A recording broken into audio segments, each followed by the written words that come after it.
ঢাকার কাছাকাছি এমন একটা এই ধরনের নির্জন জায়গা, নদীর পাশে কুলুকুলু বাতাস, চারিদিকে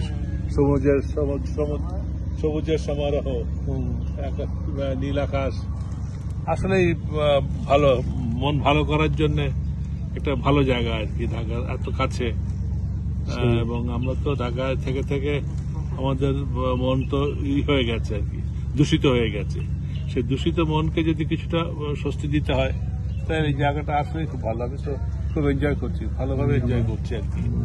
এর গ্রাম্য পরিবেশ, এখানে সমস্ত অ্যামিনিটিস, গাছপালা, পাখির কলকাকলি, রাত্রেবেলা আবার আরো পাখির আওয়াজ পাওয়া যায়। এটা তো একটা মানে ভীষণ ভাবে আমি মনে করি যে এটা আমাদের জন্য বড় পাওয়া আর কি। কিছু বিদেশি টুরিস্ট বা আমাদের দেশীয় অনেক আছে, ফ্যামিলি আছে যারা ফ্যামিলি ডে আউট করতে চায় বা ইভেন উইকেন্ড করতে চায়, তাদের জন্য ওয়ান্ডারফুল প্লেস। হ্যাঁ, সো কাজেই এটা আমি মনে করি যেটা হওয়া উচিত, মানুষ জানা উচিত। এখনো তো মানুষ সেইভাবে জানে না। হ্যাঁ, সেটা জানলে আমার মনে অনেক মানুষজন এখানে আসবে আর কি। আর ওইটা আমরা যেটা রিসোর্ট টাইপের যেগুলো হয়, সেগুলো তো মানুষের কোলাহল থাকে, কমার্শিয়াল। আর এটা তো কমার্শিয়াল না, এটা তো একটা বাসা, বাড়ি, একটা পুরোনো আমলের একটা বাড়ি। সেখানে সুন্দরভাবে সব ধরনের অ্যামিনিটিস আছে।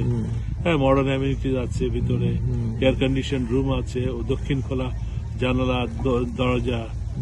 এতগুলো সমাহার একসাথে পাওয়াটা কিন্তু ভালো। মানে এটাকে আমরা সাধুবাদ জানাই যিনি করেছেন, যিনি উদ্যোক্তা, তাকে আমি আসলেই ধন্যবাদ জানাতে চাই।